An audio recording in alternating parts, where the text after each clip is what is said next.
começam a, mesmo nos equipamentos mais antigos, colocar o sistema mais moderno.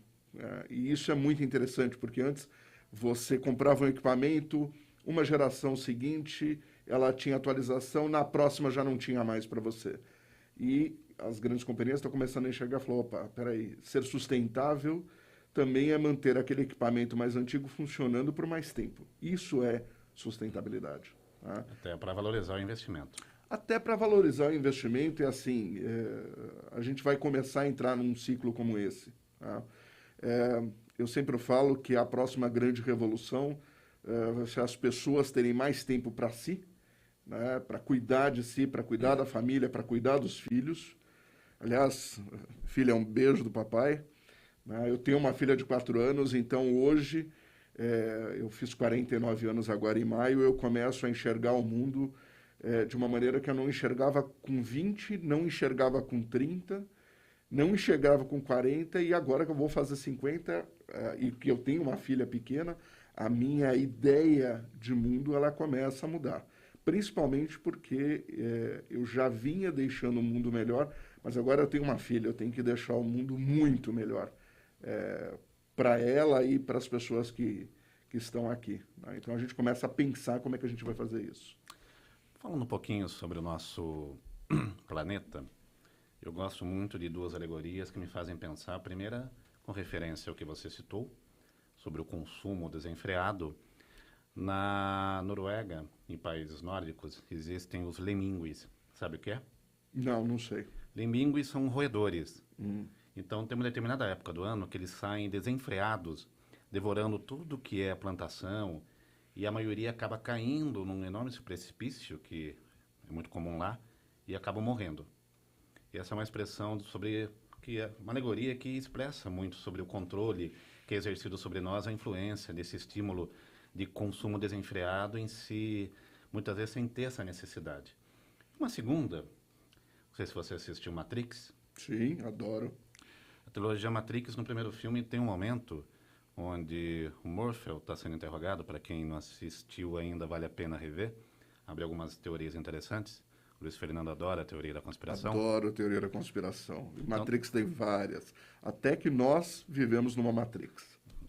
exatamente. Então, nesse interrogatório, o Morfeu é uma pessoa que ele quer libertar a humanidade da escravidão das máquinas. As máquinas dominam o planeta e as pessoas vivem ilusões condicionadas. Aí, no interrogatório, onde, entre aspas, o vilão da trilogia quer saber a localização onde a humanidade se esconde, vira para ele em determinado momento e fala assim: eu andei estudando a sua espécie e descobri que vocês estão redondamente equivocados. Vocês não são mamíferos. Por quê? Ele continua. Mamífero na natureza, ele protege o seu habitat, ele protege as suas crias e protege o ambiente onde ele se desenvolve. Vocês, ao contrário, vocês são vírus, porque vocês se alojam e começam a destruir tudo. Lógico que existe aí algumas fundamentações interessantes para um outro momento, mas o fato é o seguinte, Luiz. Nós precisamos elevar o nosso nível de compreensão, o nosso nível de consciência, envolvendo tudo aquilo que nos cerca. Você citou tecnologia. Não tem como voltar atrás nesse avanço tecnológico. Mas o ser humano não sabe fazer um bom uso. E não sabe fazer um bom uso porque nós temos o quê? Políticos que não se preocupam realmente com que as pessoas façam bom uso, políticas públicas sérias. As escolas vêm aí de uma boa década, pelo menos, com mudanças estruturais que não somam, não acrescentam em nada para o desenvolvimento dos nossos brasileiros. Então, uma série de coisas que precisam ser mudadas, questionadas. Eu sei que essa prerrogativa é algo extremamente importante do Polo Nacional de Biocombustíveis e Energias Renováveis. Então, eu queria que você falasse sobre isso e também um pouco do Polo. E eu quero já fazer um compromisso com você. A gente vai marcar um dia para fazer um programa só para tratar de assuntos ambientais com correlação aos filmes. Primeiro que eu adoro, eu sei que você também adora isso, né? Então a gente pode citar vários. Se você vê, por exemplo, um filme que teve uma, digamos assim, uma pegada ambiental muito forte e estava disfarçada, um filme chamado Inferno, não sei se você já viu esse Qual, filme. Inferno do Dan Brown? Do Dan Brown, né? Tem o livro, O tem livro, o filme. o livro é muito melhor que o filme. Não, independente de o que é melhor ou pior, mas é aquela história de você colocar uma verdade absoluta. A Terra não suporta o número de habitantes Sim, sim. que nós É o debate temos. central. E a prática que ele coloca é a seguinte: bom, então eu preciso eliminar uma parte da população para outra parte poder sobreviver, né? É o que você faz, por exemplo, quando você tem um câncer. Você retira um pedaço de um determinado órgão, quando é possível, logicamente, para que o resto consiga sobreviver, né? Você falou em vírus, tem muita gente que compara o ser humano a um câncer, tá? Eu acho que quando a gente fala não só de energias renováveis, né? No Polo nós temos 4 vertentes grandes. A gente tem energias renováveis, a gente tem o agrotech, que é importantíssimo, a gente tem smart cities, cidades inteligentes e ambientalmente corretas, tá? E os biocombustíveis. Quando você põe esse ciclo todo, tem uma gama de coisas que podem acontecer e acontecer hoje para você poder ter um futuro melhor amanhã, tá? Quando a gente pega, por exemplo, que eu vou te falar um absurdo que eu acho que está acontecendo hoje no país, você abastece o automóvel com etanol e o etanol, em alguns postos, está custando a mesma coisa que a gasolina. Não tem lógica nenhuma nisso, tá? Não tem lógica você ter um combustível que nós produzimos, que nós plantamos, que gera emprego e renda no Brasil, né, que nós dominamos a tecnologia, que custa a mesma coisa do que um combustível que você tem que extrair, que ele é extremamente danoso à população como um todo, tá? O etanol, quando você planta a cana e depois transforma em etanol, você já compensou a parte do carbono ali, né? Então, existem várias coisas que nós precisamos começar a enxergar o porquê se coloca tanto para um lado e não tanto para o outro, né? 1 litro de álcool gera uma quantidade de empregos gigantesca aqui no Brasil, enquanto 1 litro de combustível fóssil gera só 10% desses empregos, né? Então, essa é uma das coisas. Outra, quando a gente fala em cidades sustentáveis, que é uma outra vertente muito forte no Polo, você começa a pensar, por exemplo, como é que eu deixo uma cidade mais sustentável, mais inteligente, e aí você começa a pensar quais são os empregos que eu vou gerar naquela cidade. Esse é um grande dilema hoje das indústrias, do mercado e dos países. A perda de empregos por tecnologia, né? Ou porque são empregos que ficaram obsoletos, né? Não são mais empregos que você vai ter no decorrer do tempo, tá? Então, quando você, por exemplo, começa a formar, como o Polo está começando a formar, técnicos em instalação fotovoltaica, né? Ou para técnicos que vão pegar a água, acumular ela, reutilizar, tratar e utilizar ela num sistema hidráulico como um todo. São empregos verdes, né? São empregos de futuro, tá? Quando você começa a pensar uma cidade inteligente, que, por exemplo, se eu ponho um sistema inteligente como a Alexa ou qualquer outro sistema inteligente, e ele começa, quando eu entro em casa, ele desliga as luzes que não estão sendo utilizadas, ele regula o ar-condicionado para sempre maximizar a temperatura que eu quero, mas não gastar demais energia, não ficar aquele sistema direto. Quando eu coloco um sistema desse que consegue, com a inteligência, poupar os recursos naturais, essa é a revolução tecnológica que a gente precisa. Só um detalhe importante. Nós sabemos que, principalmente no Brasil, se nós tivermos casas funcionando nesse sentido, pouquíssimas pessoas vão realmente entender o benefício que isso traz para o meio ambiente. A maioria vai continuar naquela postura egoísta de comodismo. Essa é uma verdade. Como trabalhar essa mudança de consciência? Aí, uma segunda pergunta. Para as cidades inteligentes, nós precisamos de políticos inteligentes? Eu acho que nós precisamos de políticos inteligentes em todos os níveis. eu sou um ser político, eu gosto da parte política, eu acho que a política é o que você consegue definir políticas públicas para todos.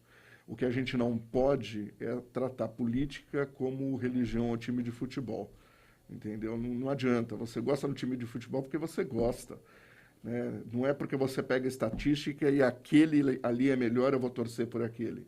Política já não é isso, política você tem que ver quem é o bom candidato, o que, que ele faz corretamente, qual é a plataforma dele, a plataforma do partido. Tem gente que não sabe, vota num determinado partido e não sabe quais são as premissas daquele partido ou que ele prega, né? Aliás, Luiz, eu acho que diria até mais. Tem muitos filiados. 80% dos filiados que estão em determinados partidos não sabem nem o estatuto do próprio partido, não sabem nem de fato a origem, o que o partido defende, o que ele propõe. Ou quando você entra num determinado partido, você está ali dentro e de repente você vê que toda a filosofia que te levou a entrar naquele partido, do dia para a noite mudou, né? Então é muito complicado isso. Eu acho que no país a gente deveria ter claramente quais são as ideologias de cada um dos partidos. Não é possível a gente ter mais de 100 partidos no país com 100 ideologias diferentes. Opa, tem alguma coisa errada nisso, né? O modelo dos Estados Unidos, você tem democratas e republicanos. Eu acho até que você podia ter mais uns 3 ou 4. Não, mas lá tem. Nos Estados Unidos são 6 partidos. Aqui são os 2 principais, Sim, republicanos e democratas. Uns 3 ou 4 que fossem mais representativos e numa eleição realmente aparecessem, e não ficam. As pessoas lá ficam muito para 2 partidos. Aqui nós temos mais de 100, né? São 100 causas diferentes, 100 ideologias diferentes. Não se assuste, na Itália são mais de 150. Apesar que na Itália você tem algo que lá funciona, né? A maioria desses partidos são partidos de sindicatos. Então, né, você concorda que você poderia agregar todos os partidos e sindicatos num único partido que cuidasse de sindicatos, né? Então, do mesmo jeito que você quer ter um partido voltado para a causa ambiental é uma coisa. Agora, você ter N partidos para causas ideológicas semelhantes, com pequenas diferenças, faz com que o eleitor não se identifique com nenhum deles no frigir dos ovos, né? Agora, voltando àquela primeira pergunta que eu te fiz a respeito disso. Se nós temos uma casa inteligente, consequentemente, as pessoas se acomodam também. E muitas vezes não dão valor para o principal, que é a geração de benefícios para minimizar os impactos no meio ambiente, correto? Sim. Como lidar com isso? Bom, a história de você ter uma casa inteligente é que ela vai te ajudar a poupar esses recursos, tá? Qualquer máquina, quando você programa, ela pode ir para o bem ou ir para o mal, tá? Você pode ter aquele robozinho AUI que está limpando o mundo inteiro, ou você pode ter um exterminador do futuro. É questão de programação do que você foi conduzido. Com relação à sustentabilidade, energias renováveis, a parte ambiental, tudo que vem a agregar para tirar rotinas que nós deveríamos ter e que nós não temos e que faz com que você gaste mais recursos naturais, por exemplo, carregamento de celulares, por exemplo, ou carregamento de equipamentos, por exemplo, é uma das questões, tá?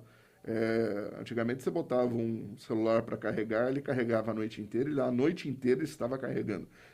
Estufava a bateria, estourava o aparelho. Hoje não, hoje o aparelho, quando está carregado, ele para de carregar, né? Existem alguns aparelhos, inclusive, que você consegue programar. Olha, eu quero que pare de carregar em 80%, né, para você nunca ter aquele pico máximo de bateria. Isso é possível de você ter hoje em dia. Isso é uma questão de programação e futuramente de inteligência artificial, tá? Existem coisas fantásticas na área de energias renováveis pensadas e algumas já estão em prática. Eu vou te colocar uma que eu vi funcionando e achei isso maravilhoso. Um carro elétrico que você... Fala mais perto do microfone, Luiz. Nosso Vavá tá cobrando nosso diretor aí. E ele tá com fome, sabia? Porque ele não jantou ainda hoje. É a máscara. A máscara sempre atrapalha a gente para falar. Mas, assim, uma das coisas, por exemplo, que eu vejo muito funcionar hoje é você ter um carro elétrico você para na sua empresa, por exemplo, um dos exemplos, o carro fica ali, ele é abastecido, as baterias ficam carregadas, você vai para a sua casa, né, liga o carro num cluster que você vai ter na sua casa, e a sua casa, com um sistema inteligente, percebe o seguinte: opa, este horário aqui é um horário de pico de energia, então a energia da rua está muito mais cara. Vou utilizar a energia do carro, as baterias do carro servem para o funcionamento da casa naquele determinado horário. E aí, quando chega num horário, uma madrugada, que está mais barato a energia, ele começa a pegar a energia da rua para abastecer o carro. Tá? Isso é possível. Ou no final de semana que você está ali, ele automaticamente gira para o solar, para essa energia abastecer a casa toda e poupar da energia da rua. Este é um fato que vai acontecer. Tá?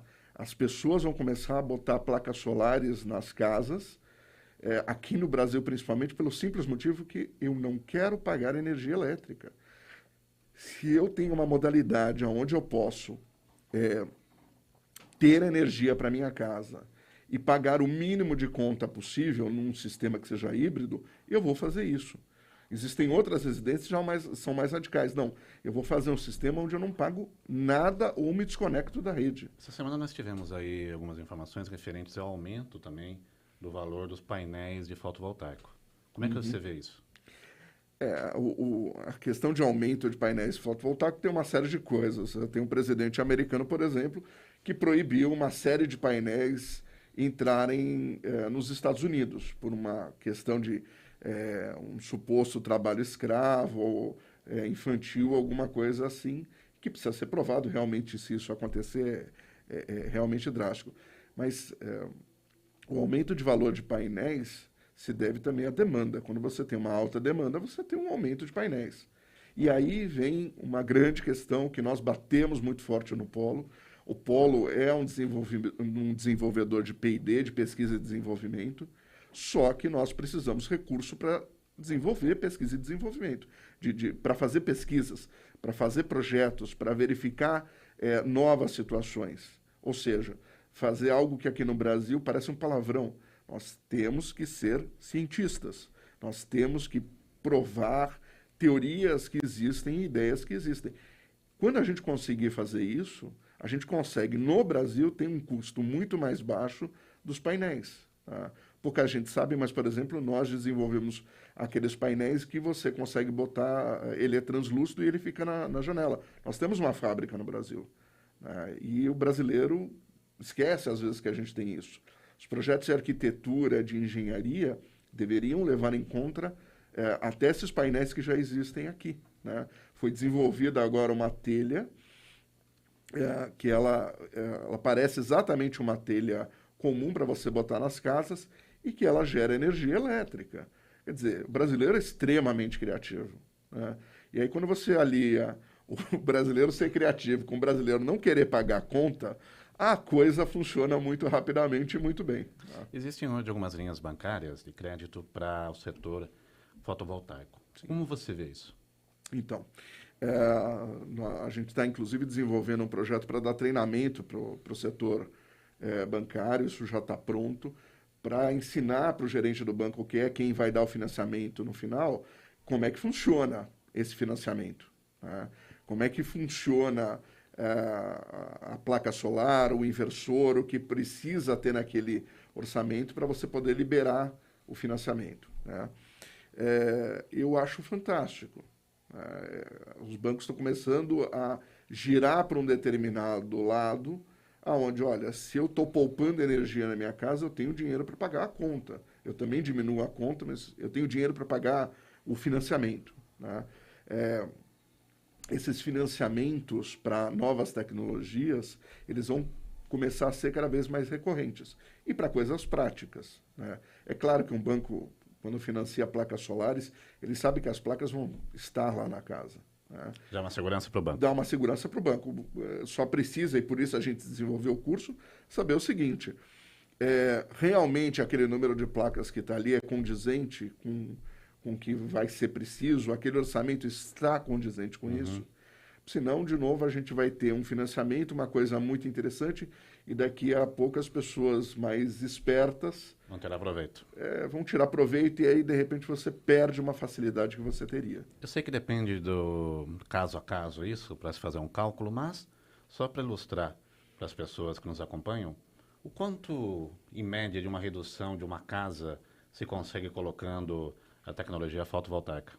Olha, se você pegar o sistema mais básico, que é o sistema híbrido, híbrido quer dizer o seguinte: eu tenho as placas fotovoltaicas em casa, durante o dia eu utilizo a energia, eu tenho um computador que é eletrônico e inteligente, então ele verifica se a capacidade das placas voltaicas é suficiente para eu abastecer a casa, sem pegar energia da rua. Então ele é híbrido por isso, ele tem a parte solar própria e a parte da rua. Tá? Você consegue chegar, dependendo do caso e do número de placas que você vai colocar, você pode chegar a 70% numa parte híbrida. Tá? Quando você tem um sistema off-grid, desligado da rede, que significa o seguinte: eu tenho a rede como um backup de segurança, mas eu consigo pegar durante o dia essa energia, colocar num cluster de baterias e utilizar isso. Tá? Você pode chegar a 90%, ou você pode, por exemplo, passar 4, 5 dias sem precisar nada da parte da rede. E dependendo da região do país, existem clusters funcionando aonde você fica esquece que você tem energia ali. Você paga aquela tarifa mínima um ano inteiro, entendeu? Isso pode acontecer. Né? Só para você ter um detalhe muito interessante, o pior lugar no Brasil para você ter energia fotovoltaica, solar, o pior lugar de insolação para a produção dessa energia fotovoltaica no Brasil é melhor do que o melhor lugar que você tem, por exemplo, na Alemanha, que é um ponto fora da curva na parte de energias renováveis. Ou seja, o pior lugar aqui é melhor que o melhor lugar na Alemanha. Né? E o brasileiro tem que começar a olhar para isso como um patrimônio que ele tem e que ele pode utilizar. Aí começa também a voltar naquele ponto que nós abordamos aqui, que é a educação. Não é inadmissível você não ter uma disciplina de educação ambiental, eu não diria nem ambiental, educação sustentável hoje, que envolva não só conhecimento da realidade ambiental, mas também política, economia, planejamento econômico, tudo isso é sustentabilidade, conhecimento de direito também, tecnologias. Tem muita gente que não sabe operar com tecnologia, tem uma enorme dificuldade. E eu acho que isso é até um crime, porque se você tem um mundo em transformação, onde a tecnologia está cada vez mais presente, e os governos estaduais, principalmente, não desenvolve, junto com o governo federal, uma política voltada para isso, é um crime, sim, porque você está cada vez mais condenando uma população de um país que é extremamente atrasada, que infelizmente as pessoas não têm acesso a boa educação, não têm acesso a boas políticas, e vão ficando cada vez mais reféns. E a pandemia mostrou isso, que o problema, por exemplo, a superlotação dos hospitais, é um problema que o Brasil sempre enfrentou. Independente da pandemia, nós temos aí dinheiro de saúde que sempre foi desviado, nós temos aí falta de investimento na saúde, nós temos aí uma série de demandas que não são supridas, que existe esse orçamento para suprir e não são. Então, não é questão só da pandemia. A pandemia, para quem pensar um pouquinho, vai ver que sempre existiu uma carência, uma falta realmente de organização, de boa vontade no setor. Tanto que os orçamentos de qualquer prefeitura, o maior orçamento que se tem é saúde, não é? Sim, sem dúvida. Bom, eu, principalmente você que sempre foi da mídia, quantas vezes antes da pandemia você recebeu pedidos desesperados porque uma pessoa precisava de um leito numa UTI do hospital ou fazer uma cirurgia e não conseguia, cirurgias de câncer marcadas para um ano depois. Quer dizer, sabe, quantas vezes a gente ouviu falar sobre exames, mamografias, em que a pessoa entrava hoje para fazer uma mamografia porque tinha uma suspeita, o exame era marcado 10 meses depois, aonde aquela parte do câncer já tinha tomado uma grande área. Você podia ter resolvido uma qualidade de vida dada para a pessoa, salvado a pessoa, e não foi. Isso a gente, você, E, a gente sempre ouviu isso há muito e tempo. quantas vezes Né? para o cidadão não tinha leito? Mas se o Nossa, cidadão tivesse o contato político de alguém e fosse interessante para esse político, exato. de repente o leito surgia. Aí, respondendo à pergunta da educação, eu acho o seguinte: o que a gente precisa fazer com os jovens e com as crianças é, na educação, fazer com que eles pensem sozinhos, que eles tenham uma educação onde eles possam entender as possibilidades, os direitos. Direito também é uma matéria que, teoricamente, deveria ser tocada, Sim. tá? Não só sustentabilidade, não só meio ambiente, mas formar aquele jovem, formar aquela criança, que ela possa, por si só, pensar. E não fazer como acontece hoje em dia, onde você forma muitos jovens que têm uma linha ideológica e que eles não pensam. Eles vão pensar quando saem de uma faculdade, estão no mercado de trabalho e descobrem que não é só preto e branco, existem nuances de cinza ali no meio que são muito grandes. Tá? Meio ambiente, sustentabilidade, os direitos das pessoas, eles têm que serem respeitados e as pessoas, principalmente o jovem, têm que entender que aquilo existe. Né? Esse exemplo que eu tirei de hospitais, por exemplo, eu fico chocado hoje com discursos apaixonados por causa da pandemia, e aí eu fico me perguntando quantas vezes a gente viu pessoas que eram atendidas na recepção do hotel, quantos partos eram feitos na recepção porque não tinha leito para ir, ou maternidades que tinham, infelizmente, a perda dos bebês que estavam internados ali, porque não houve uma limpeza básica a ser feita. Né? A licitação para limpeza daquele determinado hospital não deu tempo de ser feita, a empresa que estava foi embora. Opa! Quantas vezes a gente ouviu isso antes? Eu acho que é muito interessante agora, com uma pandemia que realmente foi algo trágico, mas é necessário uma mudança de consciência para absolutamente todas as pessoas. Nós tivemos aí essa semana mudança no Ministério do Meio Ambiente. Como você analisou tudo? Olha, essa mudança no meio ambiente, ela aconteceu de uma maneira inesperada, e eu te falo isso porque eu sou uma pessoa que, logicamente, acompanha muito isso. Foi de uma maneira inesperada, mas eu sempre acho que quando você faz uma mudança e pode dar uma oxigenada, quando você pode dar, colocar novos ares ali, ele é válido. Né? A gente precisa ver como é que vai ficar a política de meio ambiente daqui para frente. Não que a política tenha sido ruim, muito pelo contrário.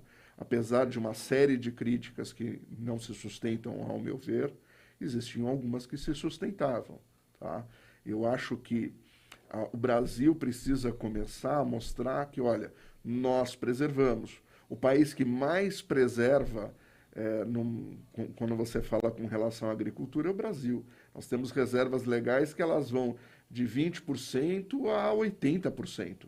Tá? Isso não tem no mundo inteiro. Se você for em qualquer país do mundo e falar, mas a sua agricultura tem uma reserva legal? Não, não tem. Só tem no Brasil. Se você for tentar plantar na Holanda, o cara te dá 2 metros quadrados, você planta em 2 metros quadrados. Aqui no Brasil, se você tentar plantar no sul do país, por exemplo, você vai ter que ter 20% de reserva legal. E não é uma reserva que é indenizada, não é uma reserva que você faz ali e que vai te render alguma coisa. Não, aquela área fica preservada, reservada. Eu acho muito interessante isso. Tá? Pouca gente sabe, mas nós plantamos no Brasil em 10% da área. A área produtiva brasileira é 10% do território nacional. Nós somos muito bons agricultores. Tá? Nessa semana, o Eco Bagagens, para quem não sabe, também é um programa de TV. Hoje, na televisão, ele é exibido em mais de 175 países. Aqui no Brasil, toda quinta-feira é exibido pelo VRT Channel, um canal que está em algumas plataformas de streaming, em alguns estados, também na Oi, na Vivo, na NET, enfim. E nós falamos sobre agronegócios. O Luiz Fernando também participou falando a respeito disso. E tivemos algumas matérias interessantes. Uma delas lá de um pessoal de uma cooperativa de Barreirinhos, em Pernambuco, onde eles trabalham, né, de maneira bem interessante com a produção do agro, a produção ambiental. Sim. E até em cima disso, né, Luiz? O agro é uma força muito grande do Brasil, mas infelizmente ainda tem alguns entraves que a gente não entende. Você falou do preço do etanol, mas, por exemplo, o supermercado, na pandemia, aumentou muito os preços, né? Um país riquíssimo. É justificável? Olha, eu vou te falar outras coisas. Aumentou muito o preço porque você tem livre comércio, tem muita coisa. A China comprou absurdamente uma série de commodities no Brasil. Esse foi um caso. Mas tem coisas mais graves. Como é que eu tenho um governador no Brasil que aumenta no meio de uma pandemia um imposto? Desculpa, não consigo entender isso. Tá? E o governador de São Paulo aumentou o imposto. Então, não só aumentou o imposto, mas, por exemplo, os impostos federais, falando de combustível, o governo federal diminuiu a alíquota dos impostos, e aí o governador de São Paulo falou assim, bom, já que diminuiu aqui, eu vou aumentar o ICMS, que é estadual. Ou seja, em vez de eu diminuir o preço do combustível, ele manteve alto o preço do combustível, aumentando o imposto paulista. Não tem lógica, me desculpe, mas eu acho que política não é feita dessa maneira, principalmente no meio de uma pandemia, onde as pessoas precisam esse congelamento de impostos ou a retirada deles. A gente tem uma carga tributária horrível no Brasil. Tá? O Brasil só não é melhor no agronegócio, para falar a verdade, porque alguns modais de transporte que a gente tem são péssimos. Encarece o preço também, né? Encarece muito o preço. Né? Eu até dei um exemplo no programa. Quando você tem certas fazendas que vão transportar soja, o trecho entre o modal ferroviário e chegar na fazenda é o dobro do preço do que ele sair de lá e percorrer, às vezes, 500 quilômetros. Um pequeno trecho de 20 custando o dobro do que um trecho de 500. Né? Então, essas mudanças elas precisam acontecer. Né? O Brasil tem que enxergar que o agronegócio é um grande negócio para o Brasil e incentivar. Eu acho que a gente vai ter a volta do homem da cidade para o campo. Acho até que isso já está acontecendo. Tá? Eu acho que o Brasil pode, com isso, ter maneiras inteligentes e sustentáveis, que já tem, mas pode aprimorar, de fazer o plantio, de fazer a colheita, de fazer o transporte, de colocar isso para o mundo. Né? Tem um exemplo que eu ouvi que eu fiquei um pouco chocado, de pessoas que chegavam na Alemanha e iam comprar um produto brasileiro e tinha uma plaquinha em cima do produto brasileiro dizendo, olha, não compre esse produto do Brasil porque eles não preservam as florestas. Sabe, é o tipo de coisa que não é verdade. Tá? Eu acho que nós temos alguns problemas, sim. Eu sou fã, se você me permite, eu sou fã de uma lei, gostaria que os políticos que estivessem ouvindo colocassem. Por que a gente não coloca uma lei muito simples? É proibido exportar madeira in natura, ponto. Simples assim, é proibido. Você quer fazer um móvel lá fora? Não tem problema. Você vem aqui no Brasil, constrói uma fábrica com todos os parâmetros de sustentabilidade, produz o móvel aqui e exporta o móvel.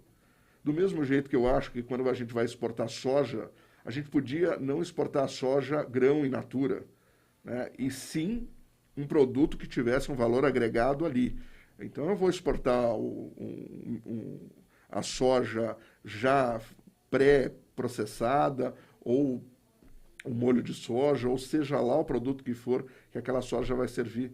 Coloca uma fábrica aqui, a gente produz isso. Fábricas sustentáveis. Tá? Eu acho que a gente, se começar a mudar essa visão, a gente ganha muito com isso. Né? O que causa espanto é que a área verde preservada na Europa é pouquíssima. Sim. Principalmente se você tomar como exemplo Alemanha e França. Sim. Se você me permite, até seguindo essa linha de, por exemplo, de você colocar as coisas de fora para cá, para o Brasil, e seguindo essa linha política, tem uma outra coisa que eu sou muito fã, que eu acho que resolveria uma grande parte do problema brasileiro de corrupção, de pagamento de impostos, de custo Brasil, o famoso custo Brasil. Uhum. A gente não põe imposto único, põe imposto único de 15% a 20% em tudo. Entendeu? Só um exemplo, né? Hoje, o país mais desenvolvido hoje na América do Sul chama-se Paraguai. E lá tem um imposto único. Exato. Mas eu acho que era o que tinha aqui no Brasil. Você imagina uma empresa, e eu te digo que eu tenho uma empresa, você tem uma, empresas pequenas, a quantidade de coisas que a gente tem que pagar no meio de um mês, quando você emite uma simples nota fiscal, você fica perdido. Se você não tiver uma contabilidade Aham. gigantesca junto com você, é muito complicado. Imagina para uma indústria, para uma grande empresa. Eu sei disso porque você sabe que eu estou na Fiesp, eu tenho amigos meus que são empresários. O departamento de contabilidade é maior do que o departamento de novas tecnologias, de P&D. Peraí, como é que é? É maior um departamento de contabilidade do que alguém que vai criar novos produtos. Se você conseguir enxugar, diminuir isso, isso é bom para todo mundo. Se você tivesse um imposto único no país, um imposto que fosse de 15, 20, 10%, não importa. Mas é aquele imposto onde você sabe o quanto você vai pagar, você não precisa ter aquela contabilidade gigantesca, porque você sabe qual é o imposto, você pode diminuir tudo isso. Não tem pegadinha da Receita Federal lá na frente. Tá? E você ia falar assim, opa, eu não sonego, eu pago os 10% porque é 10% ou 15 ou 20%, e você vai cutucar o outro cara, o cara vai falar assim, olha, tem meia nota. Não, querido, eu quero a nota cheia, eu quero imposto porque é 10%, todo mundo paga. Tá? E eu acho que a arrecadação do Brasil ia ser muito maior, a sonegação ia ser muito menor e a corrupção ia ser muito menor também. Porque você tem tantos nuances de coisas para pagar, e vira e mexe aparece um fiscal falando, pô, tal coisa você não colocou e não pagou. Entendeu? Mas a gente dá um jeito. Tá? Infelizmente, a gente ouve histórias como essa há muito tempo. Então, eu sou fã de você ter simplificação de impostos. Um imposto único que cobrisse tudo e que resolvesse tudo. Lu, para finalizar, está chegando no finalzinho do programa, rapidinho, como é que você vê hoje o principal passo da implantação de energias renováveis no Brasil nesse processo pós-pandemia? Olha, é, eu acho que quando a gente fala de pós-pandemia, a gente tem que pensar o seguinte: o Brasil e o mundo deu um break numa série de coisas. E o mundo e o Brasil vai querer acelerar agora com as vacinas. Se pretende, eu digo que até setembro todo mundo está vacinado, mas eu acho que se tiver 70% da população vacinada, a gente já começa a caminhar a passos largos de novo. Se você pegar o PIB e os investimentos que estão vindo para o Brasil agora, mostra que o Brasil voltou a ser a bola da O vez. dólar está baixando, O dólar baixando, apesar de ter o muita euro também gente, baixou. sim, e apesar de ter muita gente querendo que a gente volte a bagunça que era antes, né? Mas eu acho que o Brasil está indo muito bem, sim, né? É difícil para certas pessoas fazerem elogio para o governo federal, mas eu faço. Eu acho que o Brasil está indo muito bem. Tem coisas que precisam ser acertadas? Sim, tem. Né? Eu acho que o brasileiro tem que se unir para fazer as coisas acontecerem. No tangente a energias renováveis, é, essa é uma realidade que vai acontecer. Não importa o que se pense ou o que se fala. Tá? Ela vai acontecer. Ela vai acontecer com energia solar, eólica, biomassa. Né? Em São Paulo, 30% da energia gerada em São Paulo, no estado de São Paulo hoje, é biomassa, né? Vindo das empresas, principalmente das empresas que fazem açúcar e álcool. Né? Então, 30% da energia a gente já consegue gerar aqui com biomassa. Isso pode crescer. Né? Então, essas energias renováveis elas vão acontecer. É um viés direto. Eu acho que a gente tem que ter treinamento para esse pessoal. Esse é um dos motivos de nós, no Polo e na Figueiredo Chaves, a gente faz o trabalho de formar. Você tira aquela pessoa que tinha um emprego antes ou um subemprego e transforma ela num instalador de placa fotovoltaica. Por quê? Porque ali ele tem um emprego de futuro, um emprego que não vai acabar nos próximos 5, 10 anos, tá? E que dá uma qualidade de vida para ele. E eu acho isso primordial. Maravilha. Eu queria agradecer a participação do Luiz Fernando Chaves, presidente do Polo Nacional de Biocombustíveis e Energias Renováveis, que participou hoje conosco aqui na rádio do Eco Bagagens. Luiz, obrigado novamente pela sua participação. Eu que agradeço. Estou sempre à disposição. Já pode marcar um programa para a gente falar sobre filmes de sustentabilidade, meio ambiente ou teorias da conspiração, porque eu Vavá quer adoro participar. isso. Tá bom? Vavá quer participar. Vavá, tá convidado, adoro isso, e eu acho que tem muita coisa ali que passa para a população e que seria muito legal a gente esclarecer sobre isso. Tá bom? Faremos.